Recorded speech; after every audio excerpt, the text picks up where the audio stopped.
यदा यदा हि धर्मस्य So today is very important day.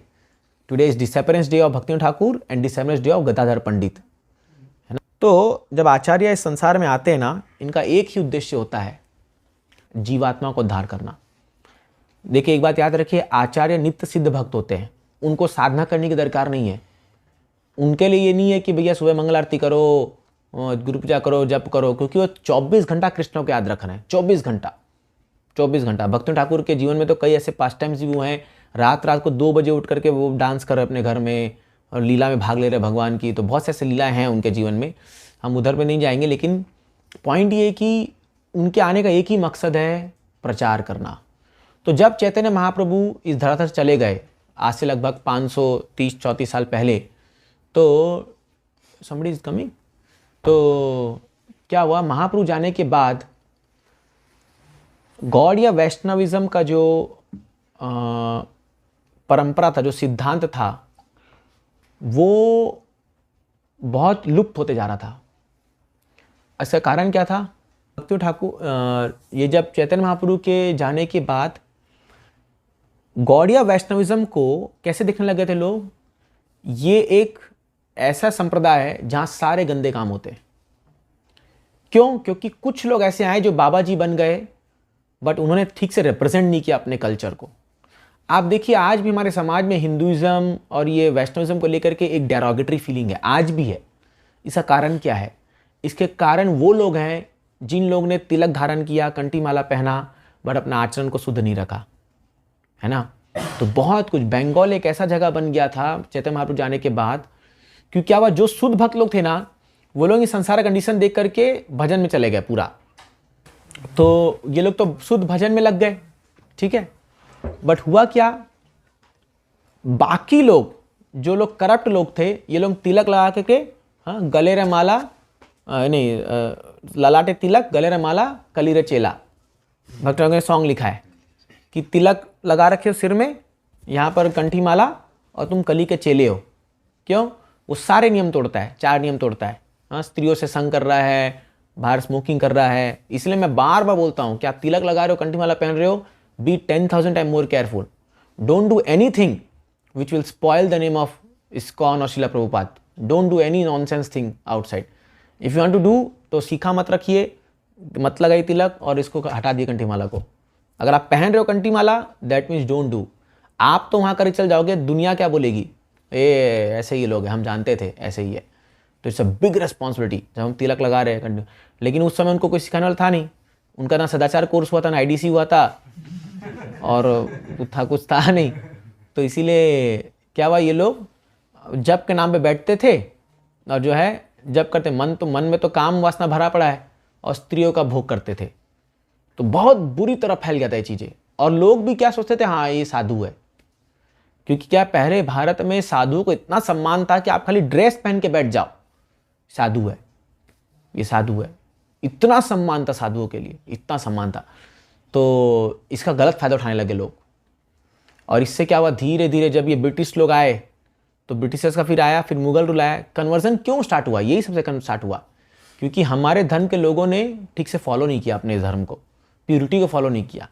नहीं तो आज मान लीजिए एक व्यक्ति अगर आज इस्कॉन में आकर के एक बार प्रैक्टिस कर ले, वो कभी जिंदगी में कन्वर्ट नहीं हो सकता, क्योंकि उसने देखा है ना स्टैंडर्ड। वो फॉलो नहीं कर पा रहा भले ही, but he has seen the standards, he has seen Prabhupada, Guru Maharaj and all such great souls. तो कैसे वो कभी वो शक कर सकता है इस पर? तो वही हुआ।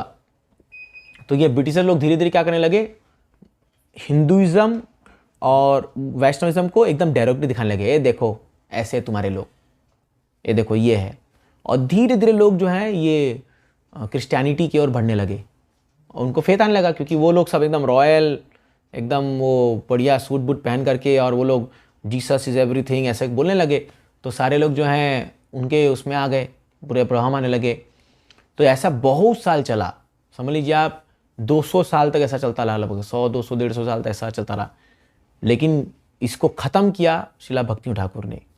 इनका जन्म हुआ था 1838 में जन्म हुआ था इनका, भक्ति ठाकुर का।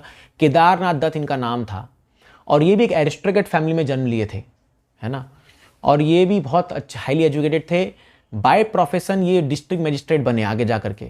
तो ब्रिटिश सरकार में अगर किसी भारतीय को सबसे ऊंचा पोस्ट जो होता था वो था डिस्ट्रिक्ट मजिस्ट्रेट, और वो भक्तिम ठाकुर थे। और ये इतने ज़्यादा निपुण थे अपने इस कार्य में कि जितने समय एक ब्रिटिश जज को लगता था एक केस को सॉल्व करने में, ये 5 सॉल्व करते थे। मान लो अगर 1 घंटा में वो एक केस सॉल्व कर रहे हैं तो ये 5 सॉल्व करते थे। इसलिए जब ये थोड़ा सा वृद्ध होने लगे तो ब्रिटिश ने इन्होंने कहा कि अब मैं आपसे रिटायर ले रहा हूँ and I will just do my bhajan. तो ब्रिटिश ने एक्सेप्ट नहीं किया इनका retirement. No no no no, you just keep on working. तो बोले नहीं मेरे को घर में जाने में टाइम लगता है। तो बोले what do you need? I need some facility that मेरा टाइम बचे। तो I probably he was the one person जिसके लिए सिंगल ट्रेन लाइन बिछी थी उनके घर के सामने। आज भी आप जाओगे तो स्वानंद सुखद कुंज, आज वो नहीं दिखती है, वो हटा दिया अभी, बट उनके घर के सामने एक ट्रेन लाइन आती थी। मैंने देखा वो ट्रेन लाइन उनके दरवाजे के सामने। सोचिए आप, मेरे ख्याल से शायद ही कोई ऐसा व्यक्ति होगा जिसके लिए कोई ट्रेन बना होगा, सिंगल ट्रेन। आपका हेलीकॉप्टर हो सकता है, एयरप्लेन हो सकता है, चार्टर्ड प्लेन हो सकता है, हाँ बढ़िया लंबी कार हो सकती है, बट ट्रेन एक व्यक्ति के लिए। तो उनका जो समझिए कलकत्ता से वो आती होगी वो ट्रेन, जहाँ उनका नहीं उस समय से मालदा करके तो जगह था, वहाँ से आता था ट्रेन। उसमें एक बोगी, एक इंजन एक बोगी, और भक्ति ठाकुर घर में आता था, उनको लेता था, वो जाते थे और अपना शाम को काम करके घर वापस ड्रॉप कर जाता था। सी क्या पोजीशन होगा आप सोचिए इनका। सो डोंट थिंक दैट कि हमारे आचार्य जो है ऐसी गरीब और ऐसा नहीं। एक एक को आप देख लो, सब इतने स्टॉलवर्ट लोग हैं ना, आपको शर्म आएगा उनके सामने, उनका एजुकेशन क्वालिफिकेशन ये एनीवे। ये तो उनका प्रोफेशनल एस्पेक्ट था, बट अगर उनका भक्ति का आप एस्पेक्ट देखेंगे, he was actually Manjari in the spiritual world. उनका कमल मंजरी उनको कहा जाता है, स्पिरिचुअल वर्ल्ड से वो आए थे और उन्होंने वो एग्जिबिट किया। भक्ति ठाकुर वॉज आइडियल गृहस्था, आइडियल। उनके 11 बच्चे थे, 11, और एक्चुअली 11 नहीं 14 थे। 11वां श्रीला भक्ति सिद्धांत ठाकुर जी थे। 14 चिल्ड्रन थे उनके, और उनका घर में सब प्योर डिवोटीज, सारे, उनकी पत्नी, सारे बच्चे, सब शुद्ध भक्त। जब भक्ति ठाकुर अपने घर आते थे तो देखते थे कि कीर्तन हो रहा है घर में, मतलब सुबह शाम खाली कीर्तन भजन यही। तो वो उन्होंने सॉन्ग लिखा, जे दिन गृह भजन देखी गृह ते गोलोक भाए। जिस दिन मैं घर आता हूँ और घर में मैं भजन कीर्तन देखता हूँ, मुझे लगता है तो मेरा गोलोक वृंदावन धाम है। ऐसा उनको घर में उनका था। सोचिए क्या कल्टिवेट, क्या बच्चों को अगर चिल्ड्रन एजुकेशन में कोई ट्रेनिंग ले तो उनसे लेना चाहिए था भाई। 14 बच्चों की तो पालना बड़ा मुश्किल। मान लो आपके 10 बच्चे हो गए, हाँ 10 से 10 सर पे चढ़ जाएंगे, 4 इधर, और आज के बच्चे अगर हो गए तो भैया पूरा नोच के खा जाएंगे आपको पूरा वो लोग। 10 गेम लूट जाओगे पूरा। तो सोचो कैसे मेंटेन किया होगा उन्होंने। और पूरा जो है भक्ति ठाकुर, सभी लोग प्योर डिवोटीज। और भक्ति ठाकुर ने सबसे पहले नाम हट प्रोग्राम शुरू किया। नाम हट मतलब जगह जगह, जैसे हम लोग प्रीचिंग सेंटर खोलते हैं ना, उन्होंने जगह जगह सेंटर खोल करके नाम संकीर्तन कराना। और वही व्यक्ति थे जिन्होंने चैतन्य महाप्रभु का जन्म स्थान को ढूंढ के निकाला। तो भक्ति ठाकुर एक दिन स्वानंद सुखद कुंज में आप अगर जाओगे तो उनका ऊपर कॉरिडोर है। वो कॉरिडोर में क्या करते थे, वो ना इतने स्कॉलरली थे कि जैसे एक आर्गुमेंट देते थे। अभी मान लो अभी एक कॉरिडोर ऐसा है, यहाँ पर खड़े होकर के वो बोलते थे एक आर्गुमेंट वैष्णविज्म के फॉर में, फिर वहाँ जा करके अगेंस्ट बोलते थे, फिर यहाँ आकर के उसको रिफ्यूट करते थे। मतलब अकेले में ही डिबेट चल कर रहे, अकेले में। ऐसे करते करते उन्होंने कितनी किताबें लिखी हैं, कितना उनका पत्रिका भी था, हाँ उनका मैगजीन निकलता था। और एक दिन वो ऐसे ही करते करते उन्होंने देखा, आप देखिए गोद्रुम द्वीप, मायापुर आप लोग गए हो कुछ लोग, तो वहाँ से उनको दूर से एक रोशनी निकलता हुआ दिखा, एकदम एफलजेंट निकल रहा है, एफलजेंट। तो इनको समझ नहीं आ रही कैसे एफलजेंट से निकल रहा है। तो ये जाके देखे, और उस समय वहाँ पर कई लोग मोहम्मदन लोग रह रहे थे वहाँ पर, लेकिन वहाँ बहुत तुलसी का प्लांट था। तो बोले हो ना हो ये कुछ तो दिव्य स्थान है। फिर उन्होंने पूरा चैतन्य चरितामृत और भागवत पढ़, चैतन्य भागवत पढ़ करके, जैसे जहाँ महाप्रभु का जन्म हुआ था, ये ढूंढ ही रहे थे पहले कि कहाँ महाप्रभु का जन्म हुआ नदिया में, और एग्जैक्ट लोकेशन वही आया। और ये बोले कि भाई हो ना हो यही जन्म स्थान है। बोले इसको प्रूफ कौन करेगा? तो उनके जो गुरु थे जगन्नाथ बाबू जी महाराज, उस समय उनकी उम्र 125 साल थी, उनके गुरु की उम्र 130 ईयर्स।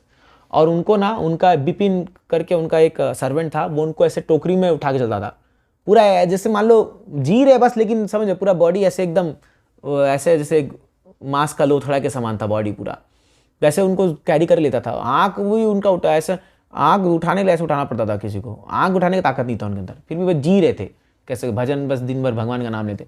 तो ये इनके पास गए, बोले महाराज ये तो जन्म स्थान तो मुझे पक्का नज़र आ रहा है, लेकिन आपको जाकर कंफर्म करना पड़ेगा, आप जाओगे तभी कंफर्म होगा कैसे होगा। तो बिपिन राव उनको लेके आया टोकरी में ऐसा, जैसी वो योगपीठ जो आज स्थान है वहाँ गए, वो जम मारे ऊपर से वो बाबा जी महाराज। मतलब सोचिए उनको पलक उठाने की ताकत नहीं है, हाँ, लेकिन वो जम मारे। तो जैसे उन्होंने जम मारा तो वो चिल्ला के बोले ए तो निमाई जन्म स्थान, ए तो निमाई जन्म स्थान। बस कंफर्म हो गया यही जन्म स्थान है निमाई का। और फिर भक्त ठाकुर ने 1-1 रुपया सबसे मांगा, सारे नामर से, भाई हमको 1 रुपया दे दो खाली सब घरों से, और हम मंदिर बनाएंगे महाप्रभु का। और फिर वो जो भी है, खैर वो तो खुद मैजिस्ट्रेट थे तो कोर्ट कचहरी का चक्कर उतना नहीं हुआ होगा, और उन्होंने फिर वहाँ पर योगपीठ बनाया चैतन्य महाप्रभु जो आज आप जन्म स्थान मंदिर रहते हो। तो ये पूरा श्रेय जाता है इनको, नहीं तो आज हम लोग ढूंढते रहते कहाँ जन्म हुआ था। वो जो आज हम निमाई नीम का पेड़ बोल करके जहाँ के माथा लगाते हैं, वो सब करते हैं, वो स्थान कहाँ होता। और वही गौड़िया मठ का हेडक्वार्टर बना था, श्री चैतन्य मठ, जो भक्त ठाकुर ने आगे जा करके बनाया। भक्त ठाकुर का आप देखोगे शेड्यूल, उनका आइडियल शेड्यूल, अव्यर्थ कालत्वम, मतलब एक मोमेंट वेस्ट नहीं करना। सबसे ज़्यादा सॉन्ग्स यदि किसी ने लिखे हैं अपने पूरे गौड़े वैष्णव में तो भक्त ठाकुर ने लिखे हैं, और सॉन्ग्स के माध्यम से उन्होंने सारा वैदिक ज्ञान हमको दिया है। रात को लिखते थे 4-4 घंटा सॉन्ग्स, खाली 2 घंटा सोते थे दिन में, केवल 2 घंटा सोते थे, और एकदम कम खाना, मतलब आइडियल गृहस्थ था, आइडियल शेड्यूल। टाइम मैनेजमेंट सीखना है किसी को भक्त ठाकुर का, आज भी बड़े बड़े इसमें इंस्टीट्यूट्स में उनके ही शेड्यूल को फॉलो जाता है कि कैसे एक व्यक्ति को अपना टाइम मैनेजमेंट करना चाहिए। Perfect time manager, perfect. तो और परफेक्ट टाइम पे परफेक्ट चीज़ करना, और इसलिए उन्हें कितने बुक्स लिखे हैं और कितने सॉन्ग्स लिखे हैं उन्होंने। ये जो हम वैष्णव सॉन्ग गाते हैं ना, हम जो ये जय राधा माधव गाते हैं, जय राधा माधव कुंज बिहारी, भक्त ठाकुर ने लिखा है। शाम को जब हम लोग गाते हैं गौर आरती कि बा जयो जयो गौरा चंदे, भक्त ठाकुर ने लिखा है। प्रसाद मंत्र महाप्रसादे गोविंदे, भोग आरती भी सब भक्त ठाकुर ने लिखा है। अगर आज वो नहीं लिखते ये सब तो हमको कहाँ से, हम लोग तो महाप्रसाद में तो कितना आनंद आता है गाने में, क्योंकि बाद में प्रसाद मिलने वाला है तो है ना, तो इसीलिए क्या है, ये सब उनकी देन है ना, उनकी देन है। और इन्होंने एक्चुअली क्या हुआ, फिर धीरे धीरे बूढ़े होते जा रहे थे थोड़ा, तो इनको लगा कि भाई महाप्रभु का प्रचार कौन करेगा, क्योंकि चैतन्य महाप्रभु ने कहा था कि पृथ्वीराज चैत नगरादिग्राम सर्वत्र प्रचार हुई मोरे नाम। तो ये क्या हुआ, ये इनका तबादला हो गया था पूरी, जगन्नाथपुरी में। इनको ब्रिटिश सरकार ने पूरी मंदिर को मैनेज करने के लिए बोला था, और ये गए थे, तो पूरी के पूरे ये मैजिस्ट्रेट वहाँ बन गए। और पूरी में जो ग्रैंड रोड है, जो श्री मंदिर है, उसके वही रोड में उनका घर था, रेसिडेंस था। तो ये पूरी मंदिर आते थे, तो एक जगन्नाथ जी के सामने एक दिन ये प्रार्थना करते कि ओ जगन्नाथ, महाप्रभु ने तो कहा है कि इस संसार में उनका नाम हर घर हर गांव में फैलेगा, लेकिन कौन फैलाएगा इसको?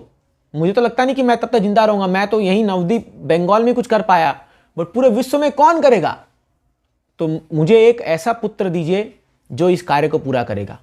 Please give me a son like this, एक ऐसा पुत्र भेजो, अपना अंश को भेजो, उन्होंने कहा। तो उनके प्रार्थना स्वरूप उनका जन्म हुआ विमल प्रसाद, श्रीला भक्त ठाकुर जी का जन्म हुआ, 11वें पुत्र हुए इनके, जो 11th सन।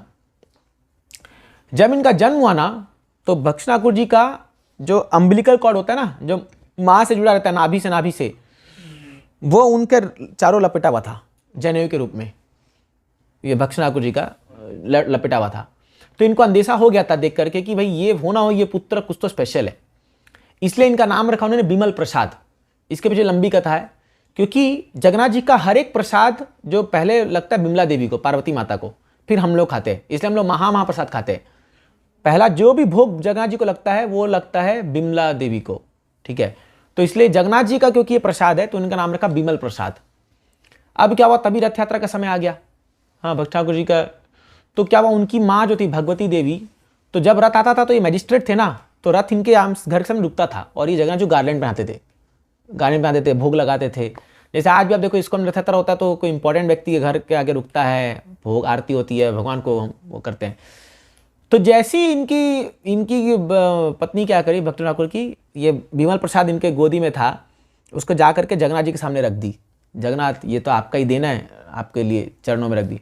तुरंत गार्लैंड आके गिर गया जगन्नाथ जी का, तुरंत गार्लैंड पूरा करके उन बच्चे को बरा के गिर गया।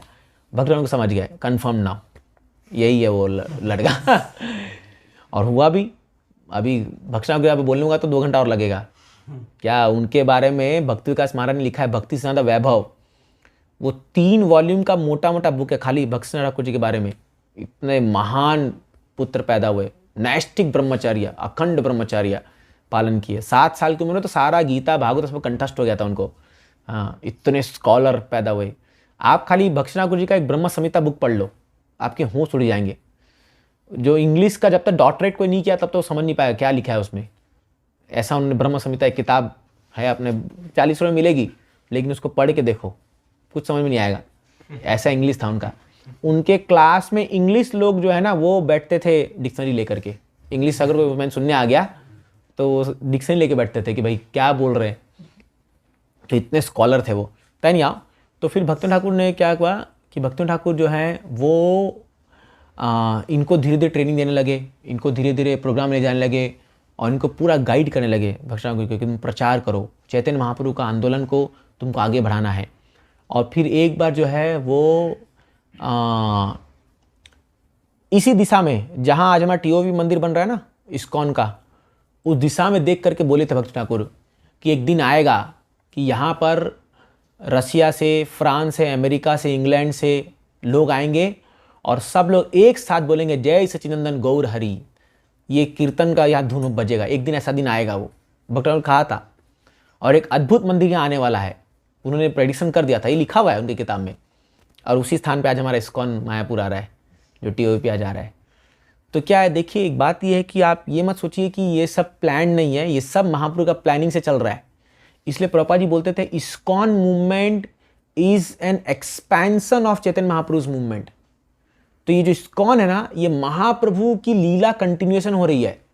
आप ये मत सोचिए कि आज चैतन्य महाप्रभु मौजूद नहीं है, प्रभुपाद मौजूद नहीं, नहीं ऐसा कुछ नहीं है। सब पूरा प्लानिंग में चल रहा है और इसमें किसको जोड़ना है वो महाप्रभु सोच चुके हैं।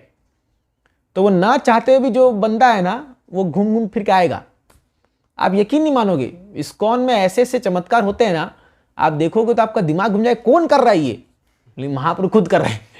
क्योंकि क्या है, ये महाप्रभु का मूवमेंट है। और महाप्रभु बोले हैं ना कि पूरे पृथ्वी में गांव गांव में मेरा नाम फैलेगा, तो वो होगा। अभी तो आप रुकिए TOP बनने दीजिए, तब ऐसा प्रेडिक्शन है कि मतलब चैतन्य महाप्रभु का नाम और 10-20 गुना बढ़ जाएगा। प्रीचिंग एकदम जोर शोर से चलेगा। अभी गोल्डन एज अभी आ रहा है, तो इसीलिए it is good news for us. ये हमारे लिए बहुत अच्छा ये है कि ये समय आ रहा है और हम लोग इसमें कंट्रीब्यूट कर रहे हैं सम अदर। तो भक्ति ठाकुर ने उस समय एनविजन कर लिया था कि ये होने वाला है। और 1896 में उन्होंने किताब लिखा था, टीचिंग्स एंड प्रिसेप्ट्स ऑफ लॉर्ड चैतन्य। और वो किताब उन्होंने भेजा था मैकगिल यूनिवर्सिटी, मॉन्ट्रियल, कनाडा में।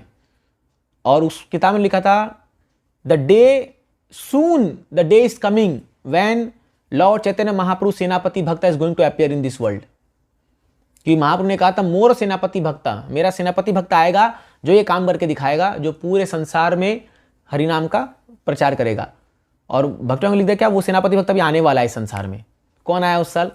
श्रीला प्रभुपाद का जन्म हुआ 1896 में कलकत्ता में, है ना। तो आप सोचिए अगर ये सब कड़ियाँ नहीं है तो ये क्या खाली क्या एक वो है सेंटिमेंटलिज्म है, क्या वो है। उन्होंने लिखा हुआ है, आज भी वो किताब मौजूद है जहाँ पर लिखा हुआ है। तो इसलिए प्रभुपाद जी कोई साधारण भक्त नहीं है, ये सब आचार्यों की कृपा लेकर है। एक बार प्रभुपाद जी को शिष्य लोग पूछा थे कि अरे भक्ति ठाकुर इतना पावरफुल आचार्य थे तो वो खुद ही प्रचार कर लेते ना इतना, वो क्यों खाली कलकत्ता छोड़े? तब प्रभुपाद जी ने कहा he wanted to give credit to me. वो मुझे श्रेय देना चाहते थे इसलिए। तो देखिए हमारे आचार्य लोग जो आए ना, और अभी भी जो लोग आ रहे हैं, ये सब उस एक पूरे पार्ट का हिस्सा है, समझ रहे? तो इसीलिए क्या है, what we have to do in that thing, we have to just become instrument in their hands. आचार्य के हाथ में हमें एक इंस्ट्रूमेंट बनना है, समझ रहे हो?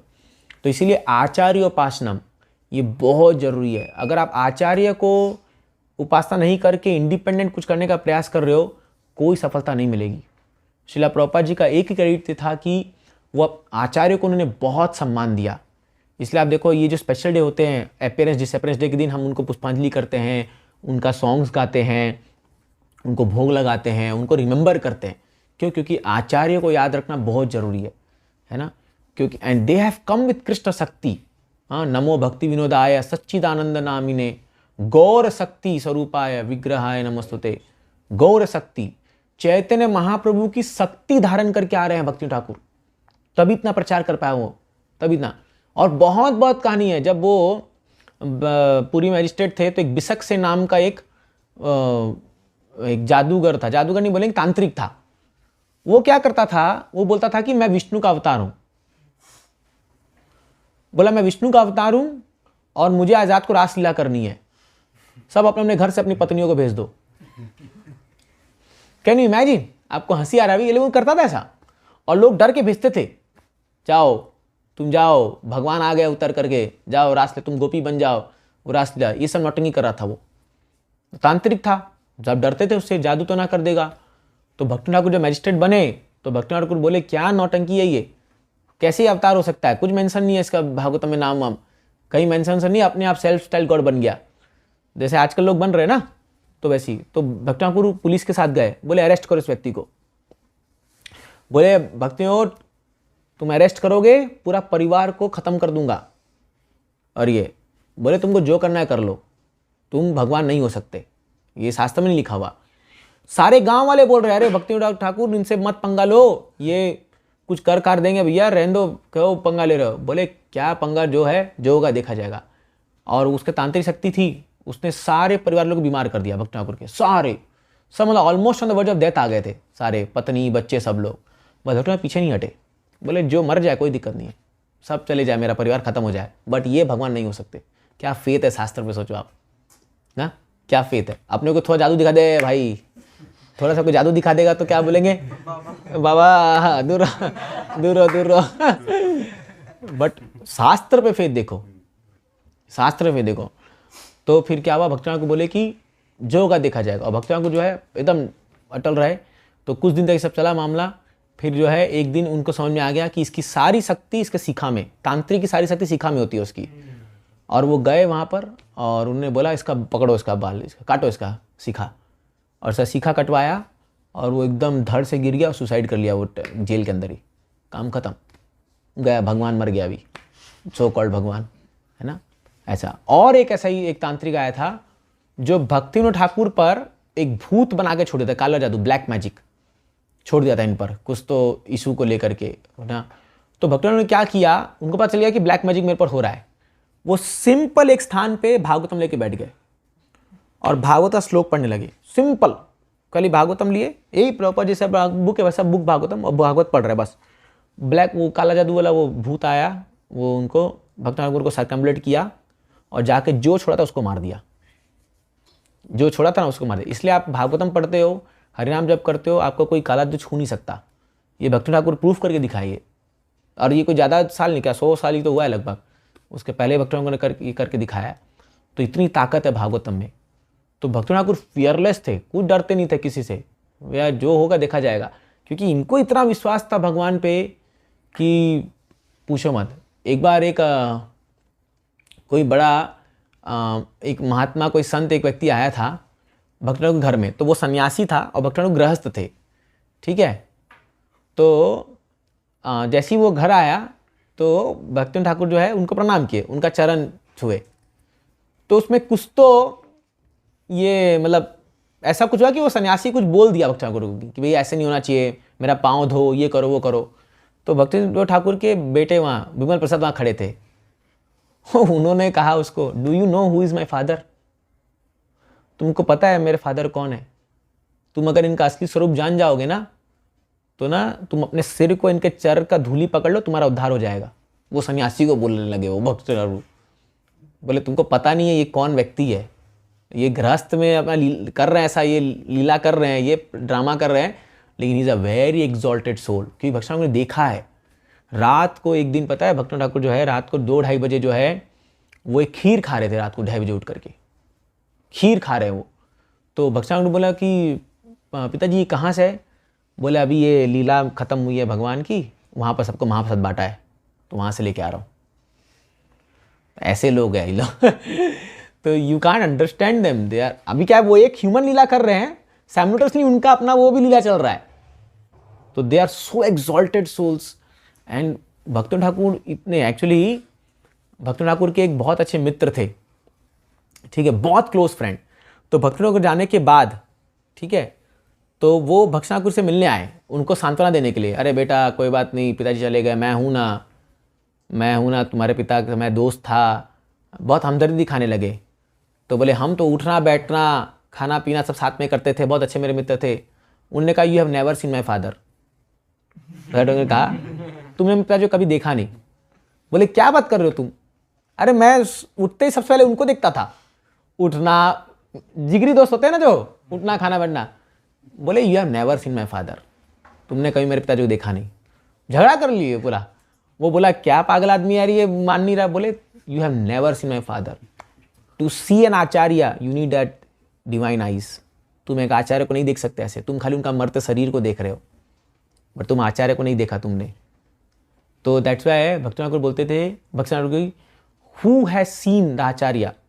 हाँ, उनका एक बहुत बढ़िया आर्टिकल है इसमें कि that are you seeing the acharya और आचार्य सीइंग यू। जैसे जब हम भगवान समझाते हैं तो उनका एक बहुत बढ़िया कॉन्सेप्ट उन्होंने कहा कि जैसे एक बार क्या हुआ, एक पंगत लगी थी, ठीक है, तो जैसे भंडारा होता रहता था, योगपीठ में प्रसाद बंटता था, तो प्रसाद में ना बहुत बढ़िया मालपुआ बना था एक दिन। तो एक कोई बिजनेसमैन जो आकर के बैठा था और बहुत अच्छा खाया जा रहा है, गपर गपर, एक लिया फिर और दूसरा मांगा। तो भक्तन ठाकुर जी का एक डिसाइपल सर्विंग करा था वो मजाक में बोल दिया, ए बाबू मालपुआ तुम मालपुआ खा रहे हो कि मालपुआ तुमको खा रहा है?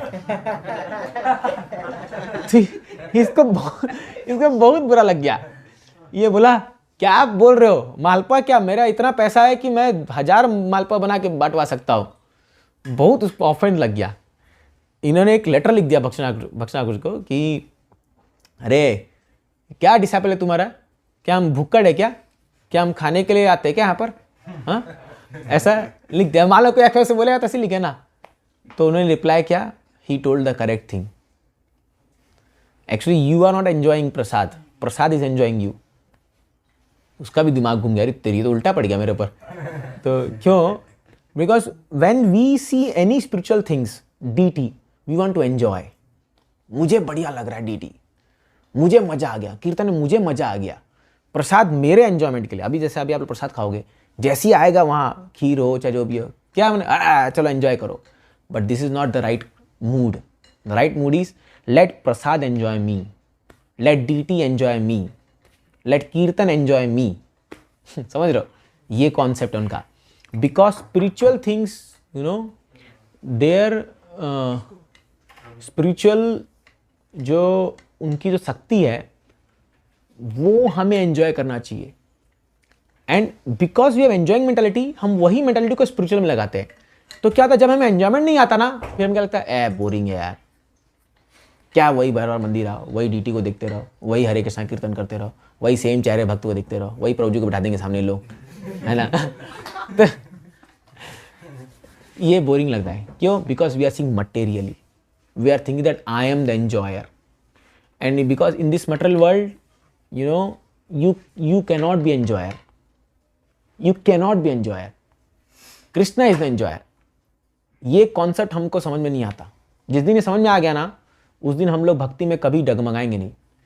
Because we have to understand for whom we are performing all this thing, for Krishna's pleasure, for devotees' pleasure, for Prabhupada's pleasure.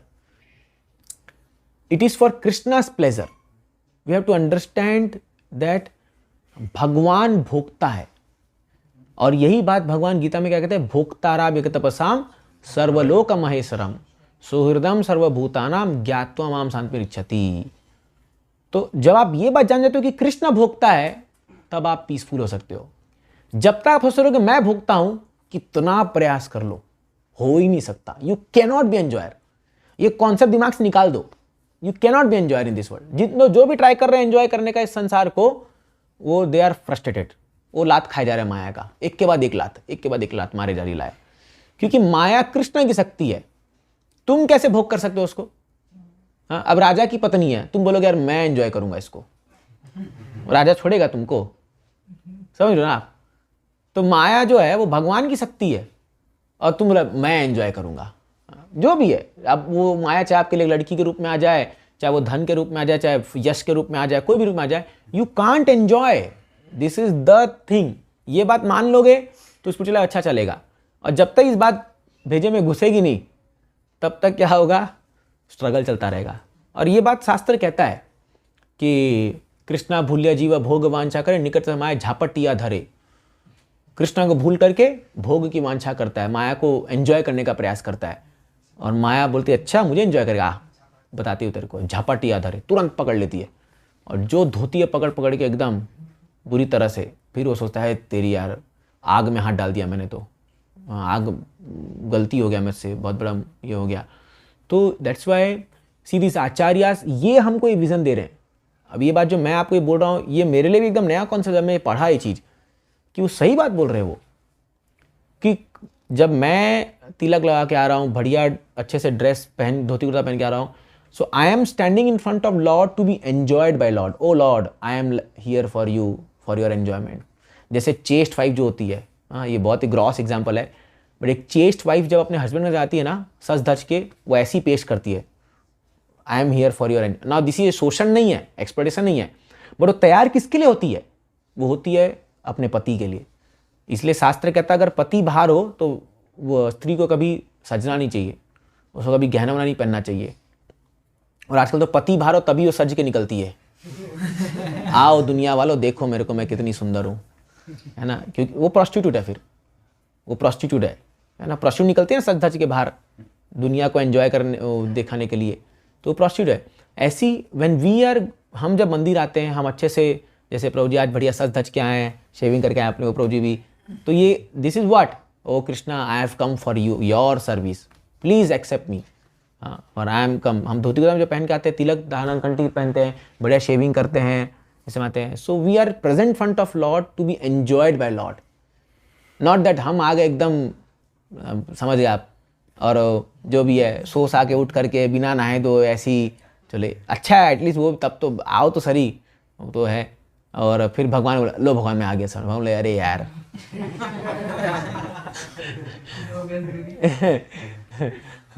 सुबह सुबह जो है ये किसको देख लिया मैंने क्या। अच्छा भगवान बहुत मर्सीफुल है, ऐसा नहीं बोलेंगे वो, लेकिन हमारा भावना क्या होना चाहिए? ऐसे when we come to temple we should look very beautiful, very nice. इसलिए प्रभा जी बोलते थे कि अपने डिसाइपल्स को कि यू आर लाइक वैकुंठ दूता, विष्णु दूतास, ऐसा दिखना चाहिए एकदम। और उस समय अमेरिकन लोग बड़े गोरे चिट्टे एकदम, जैसे जयानंद प्रभु, और इस देखोगे बाप रे बाप, पूरा महाप्रभु। प्रभा जी को बोल दिया था हमको, ये लाइक महाप्रभु, लुकिंग लाइक महाप्रभु, कि लंबे 7-7 फीट टॉल होते हैं, अट्टे कट्टे वाइट पूरा धोती कुर्ता एकदम, और उसको सैफरन दो, क्या दिखते हैं इन लोग, पूरा हेड शेव, कितने अट्रैक्टिव दिखते हैं। हमारे इंडियंस लोग क्या है, मैं हमेशा बोलता हूँ जब ऑफिस जाते हैं कोई वो रहेगा तो बढ़िया टाई वाई पहन करके, you know like obedient dog, अपने मास्टर के पास जा रहे हैं, और वहाँ पर वहाँ पैसा मिलेगा तो वहाँ एकदम बढ़िया दिखाएंगे अपने आप को कि वाह आई एम वेरी ये। और जब मंदिर आएंगे फटा धोती कुर्ता, और वो जो है सबसे घटिया ड्रेस पहन के आएंगे, सबसे जो है एक दूसरे का एक दूसरे को पंडन मत करो, मैं बता रहा हूँ इन जनरल हम भी ऐसे ही थे, हम भी सुधरे धीरे धीरे, यही लात मार खा करके। हमारे सीनियर से हमको ऐसे ही डांट डांट के सिखाया है, तो ऐसे ही फटा वाला पहन करके एकदम, क्या है भगवान पास जा रहे ना, ऐसे टीचर दिखते कुछ लोग तो आकर के इतना गंदा ड्रेस पहन के आते हैं जैसे भिखारी हो। तो कई बार कुछ ड्यूटी बोलते प्रभु जी क्या नहीं है क्या, मैं खरीद के दे दूँ क्या आपको? हाँ, तो क्या है, we should not become like that.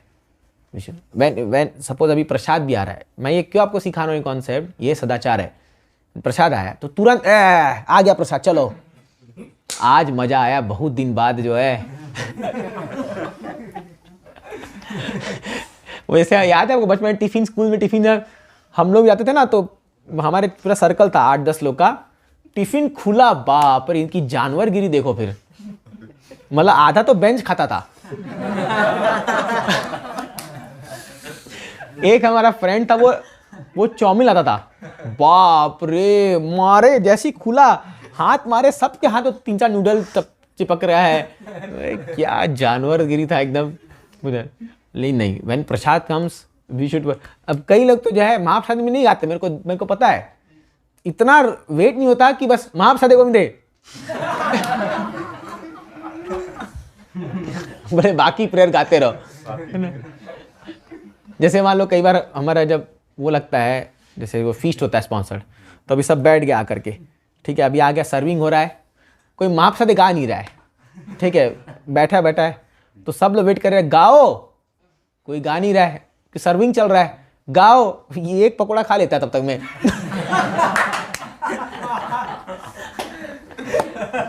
उतना में महाप्रसाद शुरू, इसके मुंह में पकौड़ा समझ रहे ना।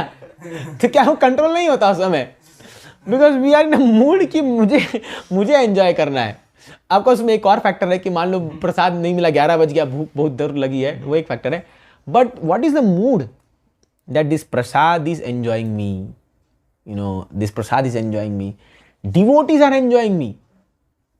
ये बोला यार प्रभु ये नहीं होगा, हम कैसे हम बोलते तो I am your servant Prabhu ji, your servant, your servant, एक सेवा बोल दो प्रभु जी देख लीजिए कोई नहीं है तो मैं आ जाता हूं इसका मतलब क्या है, कोई नहीं है तो मैं आऊंगा, वो समझ जाता है, अरे बाबा ये आने वाला नहीं है, खाली नाटक मार रहा है। और मंदिर में सबको prabhu ji your servant, I am your servant, I am your servant, I am your servant, why to do this drama, है कि नहीं। तो क्या है, when we actually feel that prabhu ji whatever you say I will do, बोलो, और आप ये करके दिखा दिए 2-4 बार, तब आप फेज जी जाते हो, हाँ भाई ये रियली यू मेंट इट, है ना, यू मेंट इट। तो क्या है, ये मूड को लाना, और ये हमें आचार्य सिखाते हैं। तो जितने भी महान आचार्य हमारे परंपरा में आए हैं, हाँ, ये लोग सर्विस एटीट्यूड देखिए, बाप रे बाप, मतलब एक एक आप इतना सेवा का भाव आप देखोगे ना, actually service attitude makes you a devotee. This all appearance is okay external, but your service attitude, जो आपका सेवा का भाव है, जो आपके अंदर सेवा की वृत्ति है, वो आपको भक्त बनाती है ना। भक्ति में कोई दिखावबाजी नहीं चल सकता, क्योंकि एज टाइम पासेस ये भी आपके लिए एक बोरिंग चीज हो जाएगी कुछ दिनों में, मैं इस पर बता रहा हूँ कोई चीज ना। But how much you relish association of devotees, हम इस बात चलेगा कि how much you are eager to come to association of devotees, आप कितना ईगर हो कि हाँ भाई अब तो कॉल आ गया, जाना ही पड़ेगा प्रभु जी का। No, that means you don't value this association, समझ लो। जैसे मुझे याद है हम लोग का जब बैच था, हमारे वॉइस में हम लोग थे, खाली मैसेज आना चाहिए कि एक प्रोग्राम है, खाली मैसेज, और हमारे 10 का पूरा टीम था, 10 लोग थे हम लोग उस बैच में, सेकेंड ईयर हम लोग जो थे, 10 के 10 पहुंचते थे, 10 के 10 खाली मैसेज। तो हमारे काउंसलर जो थे बोलते थे कि you are specially send by Prabhupada और Mahaprabhu to run this voice. ऐसा सच में, क्योंकि हम लोग को इतना शौक था कि कब मौका मिले, क्योंकि मैं डे स्कॉलर था, मेरे पास बाइक थी, I used to wait for Saturday. मैं आज मंडे चला गया, ट्यूसडे चला गया, वेडनेसडे, हाँ 2 दिन बाकी बस, अब थर्सडे, फ्राइडे, सैटरडे सुबह, चाहे बारिश हो, चाहे धूप हो, चाहे ठंडी हो, जाना है मतलब जाना है। No, I don't remember any single Saturday Sunday I missed programs, never never, कभी नहीं। तब जाके हम लोगों ने भक्ति को इतना स्ट्रांगली पकड़ा, क्योंकि हमारे लिए भक्ति ऐसा हो गया था कि इनसेपरेबल, यू कांट, मतलब हम मर जाएंगे उसके बिना, ऐसा अगर जिस दिन नहीं गए तो I die, it should become like this, then you will really, Krishna will accept you. इतना आसान नहीं है ये जो बता रहा हूँ। अभी से हम लोग जो आश्रम में बैठे हुए हैं, ब्रह्मचर्य आश्रम आते हैं, आसान नहीं होता है, आप पूरा माया को समझ लात मार के आ रहे हो पूरा। तो बट ये वो फोर्स कहाँ से आता है, by your sincerity, you really want it. चाहे कोई भी नहीं आए, चाहे कोई कार्यक्रम नहीं हो, फिर भी मैं मंदिर आऊँगा, मैं सेवा करूँगा, और हफ्ते में 1 दिन तो बोल रहे हैं, हफ्ते में 1 दिन। And when you keep doing it regularly, keep doing it, even you just come for 1 hour and go, just आओ, कुछ नहीं तो खाली प्रसाद खा के चल जाओ, but I will come to temple. I have seen some duties, यहाँ पर ऐसे लोग हैं हर दिन मंदिर आते हैं, बड़े बड़े बिजनेसमैन हैं वो लोग, करोड़ों रुपए कमा रहे हैं, बट आते हैं। हमारे कुछ गृहस्थ ड्यूटीज हैं, मैं देखता हूँ हर दिन शाम, अभी से सुबह लोग धोती कुर्ता में आते हैं ना, शाम को पैंट शर्ट में आ जाएंगे हम लोग डायरेक्ट ऑफिस से, बट आके जाएंगे, मंदिर होके ही जाएंगे, ये उनका नियम है, मंदिर होके जाते हैं। तो I appreciate so much, wonderful. कई बार हम लोग मंदिर में रह करके 2 बार दर्शन नहीं करते भगवान का, एक बात है, हम लोग डायरेक्ट ऑफिस आ गए, बट इन लोगों को मैं देखता हूँ ये लोग कितने सिंसियर है और तभी इनकी भक्ति चल रही है। तो अभी आपको यूथ में आपको जो सारा भौतिक अट्रैक्शन को अगर दूर करना है ना, you have to be attracted to Krishna very very powerfully. जब तक आप कृष्ण से आकर्षण नहीं होगा, आपका हृदय नहीं होगा, तब तक आप माया से आपका दूर हटेगा नहीं हटेगा, वो भूल जाओ। क्योंकि आप यंग है, शरीर है, हाँ, स्त्री से आकर्षण है, बहुत सारी चीज़ आकर्षण है इस दुनिया में, वो हो 100% रहेगा जब तक कृष्ण से आकर्षण नहीं होगा। दो ही चीज़ आपके पास, या तो कृष्ण या माया, दोनों में चूज कर लो। तो कृष्ण को चूज करना है तो स्ट्रांगली चूज करो ना। फिर आधा कृष्ण आधा माया, 20% कृष्ण 80% माया ये सब करोगे तो क्या फिर माया बोलेगी काहे 20% दे रहा है यार, चल इधर आ, है ना, तो पूरा 100% ले लेगी फिर आपको, समझ रहे हो ना। तो इसलिए क्या है, अभी 2-4 साल जो आप लोग का फॉर्मेटिव ईयर्स है, इसमें जोर थोड़ से काम कर लो, मेहनत कर लो इस चीज़ में, फिर आपका वो आदत बन जाएगा। तो इसलिए ideally we should not call you for coming temple. Sunday means temple. अगर नहीं आ रहे तब आपको कॉल करना चाहिए, प्रभु जी सॉरी आज क्या करूँ, मन तो बहुत है लेकिन क्या करूँ, नहीं आ सकता। Even if programme is there or not there, temple is temple ना। क्या आप कोई स्पेशल प्रोग्राम रखेंगे तभी आओगे क्या? ऐसा थोड़ी कोई है। मंदिर हमारा घर है, तो ये तो मेरा हक है। आप ये कितने भक्तों को देखिए यहाँ पर, बाय डिफॉल्ट संडे वो लोग आएंगे, सेवा करेंगे, सर्विंग करते हैं। नीलेश पुलो आप देखते हो ना लोगों को, आप पूरा इनका जो ग्रुप है, बाय डिफॉल्ट। मैं तो आज तक नहीं देखा उनको, जब मैं यहाँ संडे में तब तक कि वो लोग बोलने की दरकार नहीं उनको। और इवन हमारे मीटिंग में जो डिस्कस होता है कि सर्विंग कौन करेगा, बाय डिफॉल्ट नाम उनका ही आएगा, क्यों पता है तो करेंगे है ना। तो this is what I want from our युवा ग्रुप। कब वो दिन आएगा जब हम हर संडे हमारे युवा ग्रुप के 10 भक्त मौजूद है, चाहे कोई भी हो, बाय डिफॉल्ट, चाहे सेवा हो चाहे नहीं हो, ऐसा हम लोग का होना चाहिए। देन आई विल अंडरस्टैंड, हाँ आप लोग थोड़ा कुछ भक्ति में कुछ आगे आप लोग सीरियस बन रहे हो। अदरवाइज क्या है, इट विल जस्ट, वो क्या बार बार आपको बस इंस्पिरेशन देते रहो, करते रहो। It should not be like this. अब एक बार पकड़ो, आगे बढ़ो बस, एंड बी डिटरमाइंड, आगे बढ़ते जाइए। वो क्या स्लैकनेस आ जाता है, फिर आ जाओगे बार बार माया से लात खा के नीचे गिरते हैं, फिर थोड़ा सा ऊपर उठते हैं, फिर गिरते हैं, फिर उठते हैं। अरे एक बार ऐसा उठो कि माया के रेंज से थोड़ा बाहर चल जाओ। एस्केप वेलोसिटी 11.2 किलोमीटर पर सेकेंड ना, तो एस्केप वेलोसिटी थोड़ा सा होना चाहिए कि भैया ऐसा भी तो लग जाऊंगा कि बस जो होगा देखा जाएगा। करके तो देखो, फिर देखो भगवान क्या करते हैं आपके लिए, है ना। सुविष्णा चलिए, हाँ चलो, बिकॉज 5 मिनट से अभी हम जाएंगे, पुष्पांजलि शुरू होगा, ठीक है। तो विल स्टॉप हियर। किसी का कोई प्रश्न है? कुछ ये है, कुछ नए लोग भी यहाँ पर है, शायद उनके लिए थोड़ा हैवी हो गया होगा, बट वही है मेरा प्रिंसिपल, यही है, करना है तो अच्छे से करो। बोलो ब्रो। प्रभु जी, वो एक आपने पूछा था कि मतलब बोला था आपने कि एंजॉयर, हम लोग एंजॉय नहीं कर सकते, बट ये कंसेप्ट मुझे मतलब बहुत डाउट देता है कभी कभी। मतलब हम लोग एंजॉय नहीं कर सकते, बट हमारे पास वो चीज़ें हैं तो हमें मतलब करनी पड़ती है, या फिर काम ही नहीं आगे बढ़ सकता। हाँ मैं समझ गया आप क्या बोल रहे हो।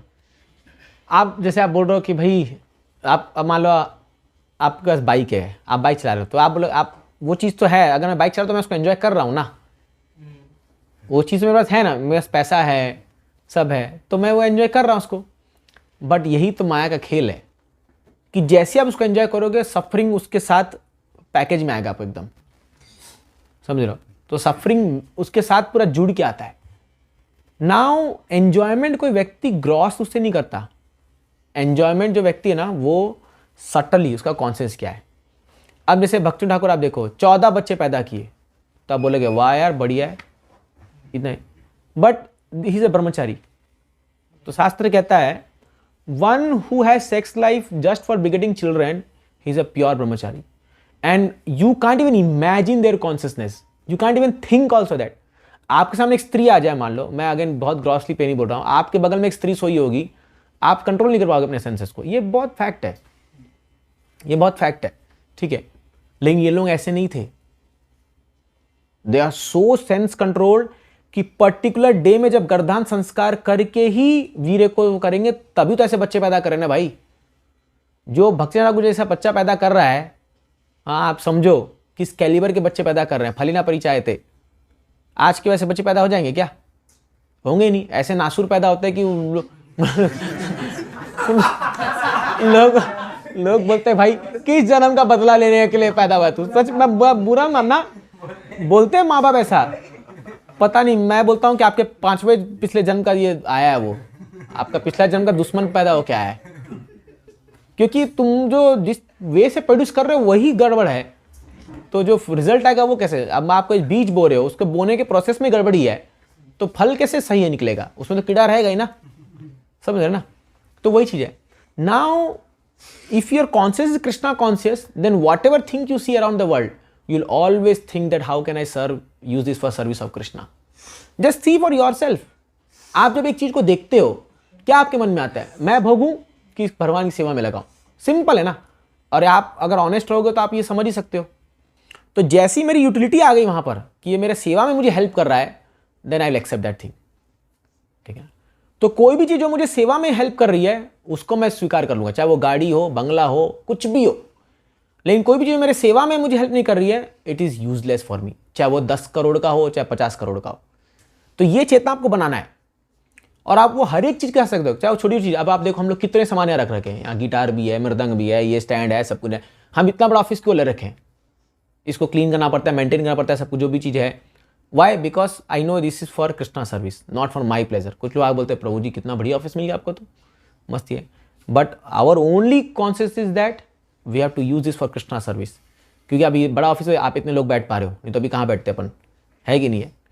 तो वही चीज़ करना। निर्बंध कृष्ण संबंधे युक्त वैराग्य उच्चते। हर एक चीज को कृष्ण से जोड़ करके ही देखना है, हर एक चीज को। That's all. Everything should be used for Krishna service. और ये धीरे धीरे होता जाएगा। बस आप सोच लो कि भगवान मुझे ऐसी शक्ति दो कि मैं जो भी चीज को देखूं वो मैं आपकी सेवा में लगा दूं, बस दैट्स ऑल। तो फिर आपका चाहे धन हो, चाहे इवन मानस देहो देह गेहो जो किछु मोर, आर पिलो तू अपने नंद किशोर। वो बोलते हैं अपनी वाइफ, अपने बच्चे, अपना घर, अपना धंधा, जॉब, सब ये नंद किशोर तुम्हारे लिए। तो ये लोग फिर जो है, ये लोग इस दुनिया के आम इंसान नहीं है, ये सब प्योर डिवोटीज है। चाहे वो आप गृहस्थ हो करके भी ये चेतना पैदा कर सकते हो, जरूरी नहीं कि ब्रह्मचारी बन गए। एक गृहस्थ है जो अपने पत्नी बच्चों को भगवान की सेवा में लगा रहा है, और एक ब्रह्मचारी है, वो ब्रह्मचारी से ज़्यादा बेहतर है अगर वो। और हो सकता है ब्रह्मचारी आसक्त तो अपने चीज़ों से, अपने कपबोर्ड से, अपना टॉयलेट किट से, अपना धोती कुर्ता से, हो सकता है वो आसक्त हो। तो ये डिपेंड करता है चेतना पर।